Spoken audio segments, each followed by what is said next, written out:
So can you be more productive working from home or from the office? Is working from home more of a hindrance? Is it a distraction? Or can you actually get more done? This video is kind of like a challenge / training video on how you can become more productive working from home. Could you achieve more in a 4-hour period being productive, following some of the things that I teach in this video versus the everyday 8-hour grind or hustle where we drip in and out of consistency when it comes to productivity? Let's have a look. So one of the main problems with working from home is that there are too many shiny objects. There are too many distractions for us to be as productive as we possibly can be. In my own experience from working from home, there are 3 major distractions that constantly are at our beck and call, that are within an arm's length of stopping us from being as productive as we possibly could be. The first one is right behind me. Netflix, TV, Sky Sports, anything that's on in the background is stopping us being as productive as we could be at home. The ability to be able to just pick up your remote control, turn it on, watch an hour or so of our favorite drama series, or watch a documentary, or take a break and watch some golf or football or Sky News, whatever it might be, takes us away from building momentum and consistency. It breaks up our focus and stops us getting as much done as we possibly can. So the second distraction that we have is everyday life. When you're home, you're having to deal or be around everything that's happening at home. And if you have a young family, if you have people that are home during the day, then that's going to be a massive distraction. So this here is my home office in here. And as you can see behind me, it's our front door. So when the doorbell goes, the dog goes off, everyone's going to open it, there's disruption. Up and down the stairs right here, if I just move this here, when people are going up and down all of the time, there's constant noise, there's constant disruption. And when the kids, if you've got a 2-year-old like me or young ones, they're constantly coming out and always wanting to come in and see daddy, talk to you. They're going to want to... on point. They're going to want to distract you. Oh my God, that literally couldn't have gone perfect. More perfect. She actually wasn't paid to do that. So the other problem that you have with your office being right next to the main hall in the entrance of the house is that if there's anything that doesn't have a home, it's quite convenient just to throw it in here until we find a home. So suddenly your environment suddenly becomes a dump site, a tip. And that's not good for your productivity. It's distracting. And I don't know about you, but if I'm going to be productive, if I'm going to 10x my productivity levels, I want to have a tidy office. I want to have an office that makes me feel like I'm in control, not a chaotic environment that promotes chaos in terms of my work schedule. This is what I'm talking about, distractions. Knows that I'm filming, constantly just lurking around, always wanting to talk to me. Because I love you. But you feel really bad now, don't you? No, I don't. Lucky she's a good egg. So when we look at those top 3 problems I've just gone through, like the family, the everyday life, the TV, which I think are the most 3 common distractors at home, they present 3 disruptions, and they disrupt the flow of your work, the focus of your work, and then the progress that you're making. And we just don't become productive at home. We just kind of feel like we've got lots of cups half full. We're not really getting anything done. So of course, it's not just those 3 things that are distracting you, okay? The family, the everyday life, the TV. It's not just those things that are stopping you being productive. There are things that you're in control of that could be done better. And I'm going to choose the top 3, and we're going to go through those 3. And then at the end, I'm going to show you how we can start implementing strategies and structures to overcome all of these things. So the first one is doing too much. Now, for this demonstration, okay, this is not actually my desk. I've just spread all of these pieces of paper over, okay? And these are actually notes from people. But what I often see with a lot of people is there are lots of different tasks that need doing that are in no order whatsoever. And we kind of build up this to-do list that just becomes a to-do list of 10 to 12 things that we've got to achieve in a day. And the problem with that is that you're just trying to achieve too much. And when you try to achieve too much, when there are too many things on your to-do list, you're actually not achieving anything. So the next problem that a lot of people face when they're working from home, no, it's not drinking too much tea, although I do. It's not prioritizing your tasks well enough to know where your energy should be going during your peak times. So there is no standout job, there is no standout focus.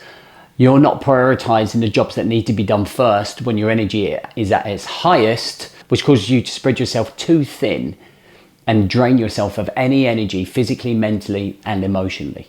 So the second half of this video, we're going to be focusing on teaching you. There are three things we're going to be looking at. Number one, how you can prioritize your tasks. Number two, how we can create time blocks, create barriers and structure throughout your day. And then the last one is an exercise that you can practice over 30 days that's going to help you 10x your productivity skills whilst at home. Enjoy. So this is a system that I used or have adapted over the years and to help me with prioritization. Am I doing the right thing? So quite often when I'm working on a task at home, I'll be asking myself, is this a priority job? Is this moving me forwards? Now, there are going to be two different people watching this. There's people who are going to be in a career and people that are going to be within a business. So I'm going to try and make this work for both of you and use the language as career driven or business driven. So there's three different categories. There's a £10 an hour job, £50 an hour job, £100 an hour job.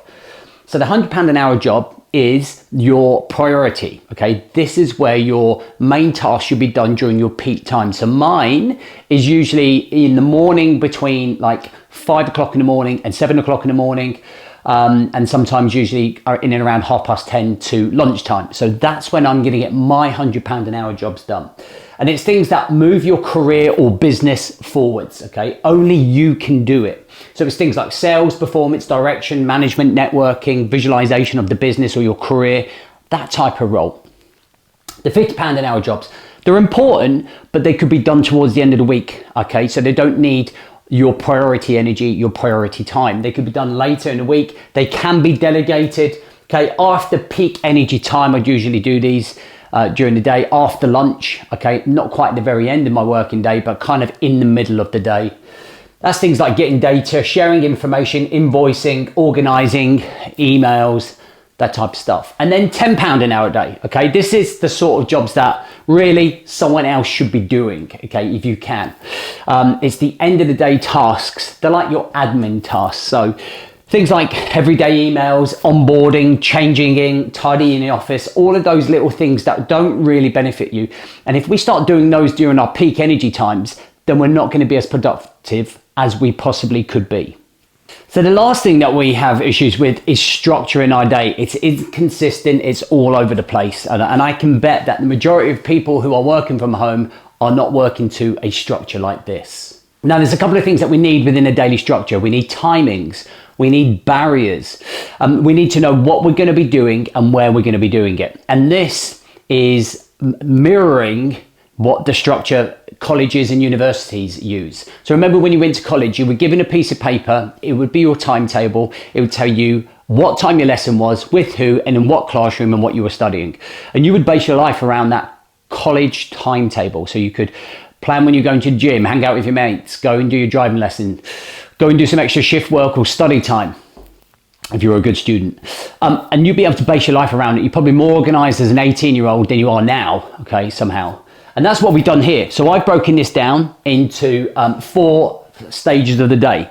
Early AM, late AM, early PM, late PM. So for my timings, I've put them here, look on this side, 4:15 to 10:30, 10:30 to 12:30, 12:30 to 4, and then 4 to bed, okay? And there are 5 periods throughout the day. So I'm not gonna do any more than really 5 periods.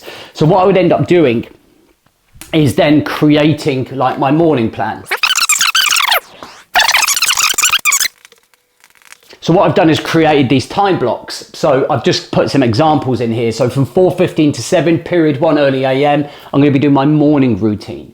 Okay, from period 2, 7 till 8, getting the kids ready to school while the wife's at the gym. Number 3, 8 till 9 is get clarity on my day, and then at 8:30 leave to go to jiu-jitsu. Do jiu-jitsu from 9 till 10 and 10:30, then come at home. That completes, okay, my early AM. I then come back and then I plan my late morning. So it's usually from 11 to 12:30 will be a kill zone. So a kill zone is a deep work session. We'll do that in another video. Okay, so then there'll be nothing else here. Okay, then I'd come on to my early afternoon. And that would look maybe different from a Monday to a Tuesday to a Thursday. And that's where we're becoming more productive. So at the start of the video, I had a challenge in terms of could you achieve more in 4 hours than you could 8 hours. And the purpose of this exercise is purely to help you and challenge you on being productive, learning to prioritize and planning your time, energy and focus. So what I want to do in the next part of this video is show you an exercise that I started doing that 10x my productivity when working from home.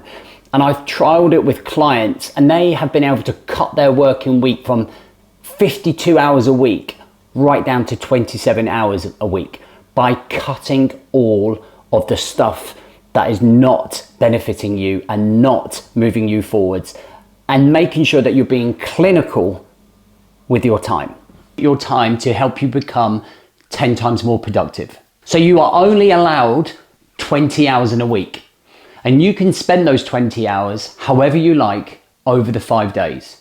Imagine me giving you a £20 note and you've got to budget that £20 note for every single day over the 5 days. It's exactly the same, but with hours.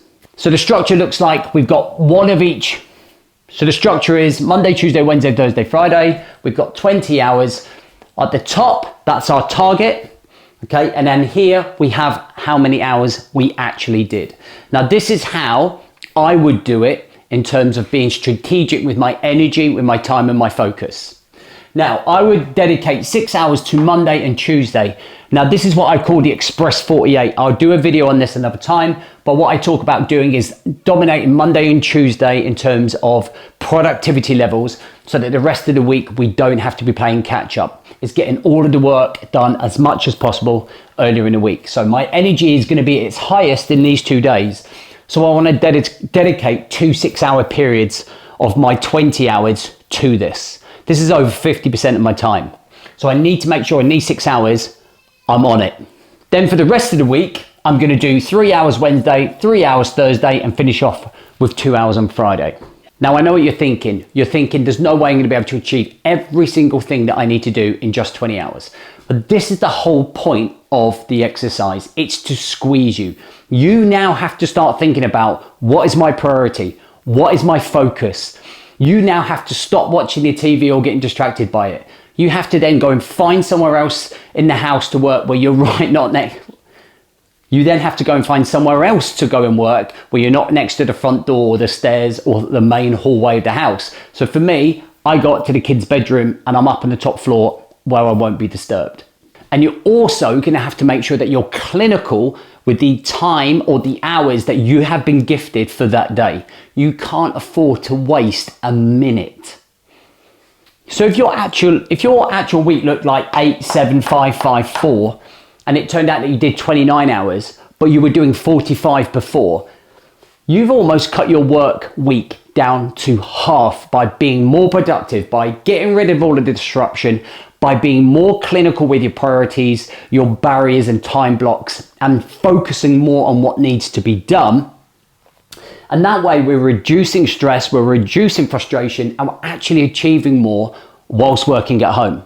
So the whole purpose of doing that 20-hour week is to make you realize just what you can achieve when you become more focused, you are working within your right energy channels, when you put up barriers, when you prioritize the work that needs doing, and when you walk away and identify all the disruptions around you, you can get so much more done in less time. And actually by doing less, you're achieving more.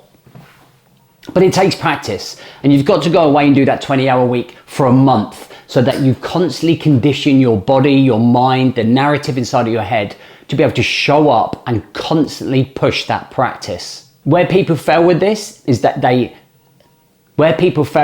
where their expectations go wild and they expect to get it straight away and be a productivity guru or nail it. The whole point of this video is just to help you be more aware of being productive at home with the distractions around you and a few strategies and structures that will help you. Now, if you struggle with expectations, this video right here is going to help you be able to manage those expectations so that you can grow more within your own life or your business or your career or your marriage. Thanks for watching. I'd love to hear your thoughts on this video.